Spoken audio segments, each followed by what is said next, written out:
Ethy Levy, co-founder of the Bridge Hub. Thanks for joining us in the Agrifood studio. Thank you. It's a pleasure to be here. Now, this is a very exciting conference to be at. So many interesting people, and you've been intimately involved with it. What would you like people to take away from what you've contributed here at the conference? I think that people are already taking away the things that I think we want them to take. So we had last night a dinner with farmers, and it was organized by Westpac, and some of the farmers say that actually the first day of the conference made them think, what can I do differently, and what technology can I apply in my business? So part of the goal has been achieved. Now, your business, the Bridge Hub, offices in Australia and Israel. What is it? Tell us a little bit about the Bridge Hub. So the Bridge Hub is a collaborative business. So we're trying to build a collaborative ecosystem around agri-food technologies, but also water, energy, and supply chain, because it's all part of the solution. We are regionally based, so we are based in Wagga Wagga. And what was the choice there?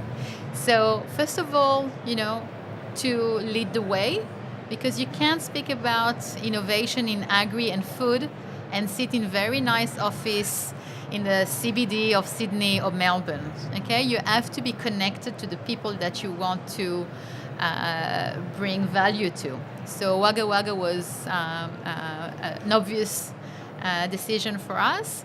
My business partners, Craig and Grant, they have also dairy processing farm in Wagga, the Blue Riverina Fresh. So it was an obvious choice, and having Agri-Futures and Charles University as our partner made it, very easy for us as well. Yes. You're from Israel. You've worked in Australia both as a trade commissioner for Israel and now with this particular business. How do you think Australia differs or perhaps is similar to Israel in terms of how things are developed and commercialised? So we do have lots of similarities. Agriculture is part of our culture. We love the land. We're very proud of our country. In Israel, the difference obviously is the size. Israel is tiny. We're a third the size of Tasmania. And we're much more, it's a much more collaborative ecosystem. So we know each other, we share ideas, we share experiences, and it makes a big difference in terms of innovation. So I think that this is one key difference with Australia. Part of it is, being a federal state, then obviously you have this divide. But I think that also the competition between the states and the lack of collaboration is really a detriment for innovation. So the Bridge Hub is trying to break that. So when I say we are a collaborative ecosystem or collaborative solution, is we're not exclusive with anyone. And if someone wants to join us but wants exclusivity in their sector, then we say, no, you can't join us. We want universities that are happy to work with other academia or other universities. We want any kind of business partner that is happy to work with other members of the ecosystem. So I think that this is really something that we need to work on in Australia. The third element of difference is the risk taking. I mentioned it on the panel as well. In Israel, we take risks. I send my kids to school on bicycle. They catch the bus, the public bus from the age of 8, 9. When I lived in Australia, parents were looking at me and saying, oh no, they can't. And without a phone, no, of course not. We're taking a bit more risks, and it applies to innovation. It applies to investment.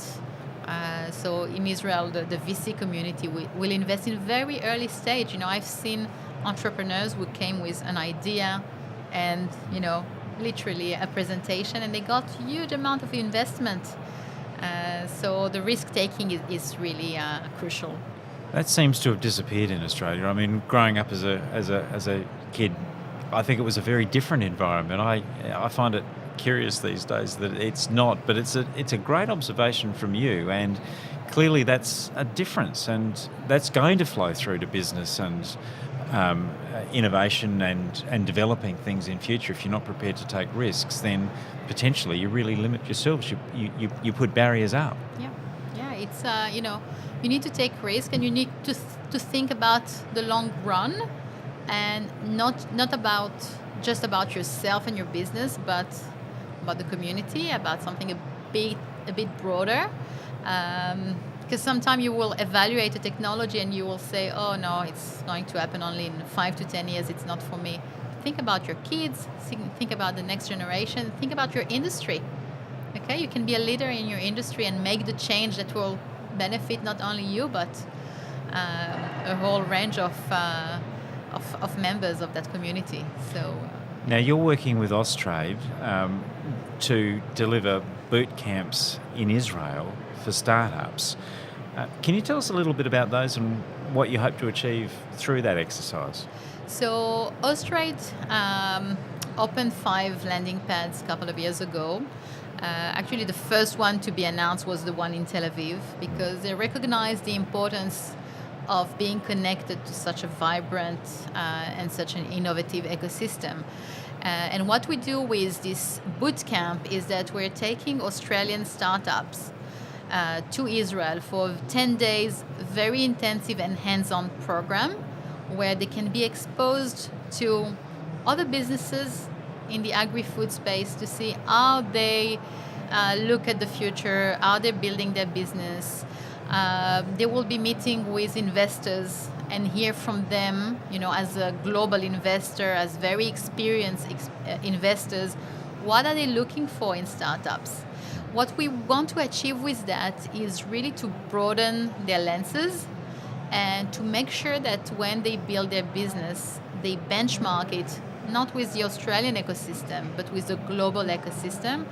And, to see early stage startup in Israel that is already focusing on foreign markets kind of open the eyes a bit of the Australian startup to say, okay, maybe I should be looking as well at this market. Maybe I should be looking globally as well. Maybe I can do it. Even the understanding that it's possible.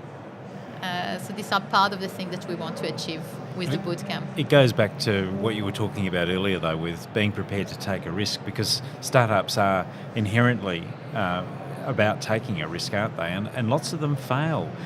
What do you think are the secrets to success when you are in that position?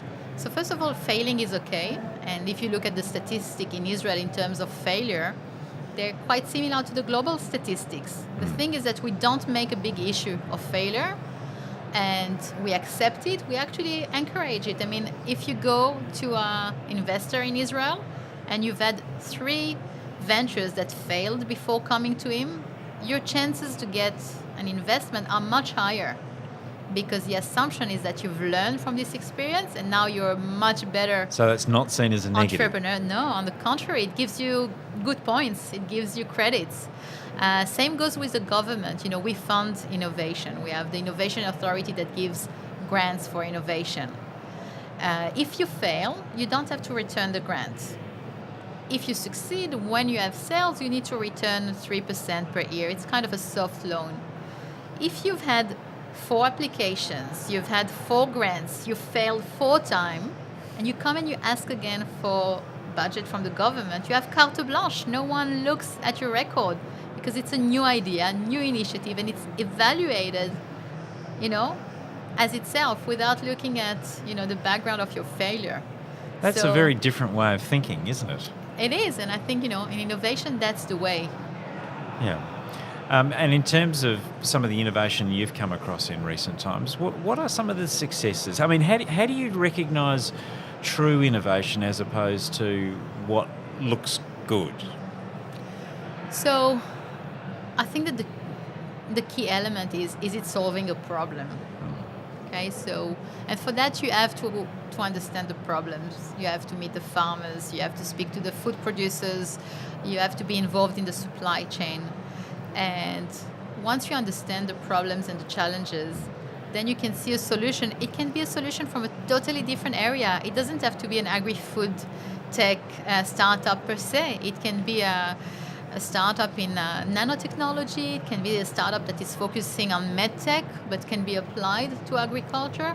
If you understand the problem and the challenge, you will have the right understanding and you will be able to make that connection. So really looking at solving a problem, and the team obviously is extremely important. You can't be a one-person startup, or you have to have a team, you have to have some diversity. And if you have a strong team, even if the technology fails, this team will be able to do something else. So What's your vision for the Bridge Hub, say, in the next decade, Ethy? Where do you hope things might go? So we're taking really seriously the foundation stages. We're not running too fast. We want to build the right infrastructure in terms of our partners, in terms of we have a clear vision about what we want to achieve. And the Bridge Hub goal is to become a global point for taking early stage solutions and technologies in agri-food tech and turning them into global companies. So really commercializing, but globally tech solutions, and using Australia with all of its advantages that I've mentioned before as a test bed for those technologies. So once we bring these early stage ventures into Australia, we match them with the right partner, the right farmer, or the right food producer, or any other player in the ecosystem.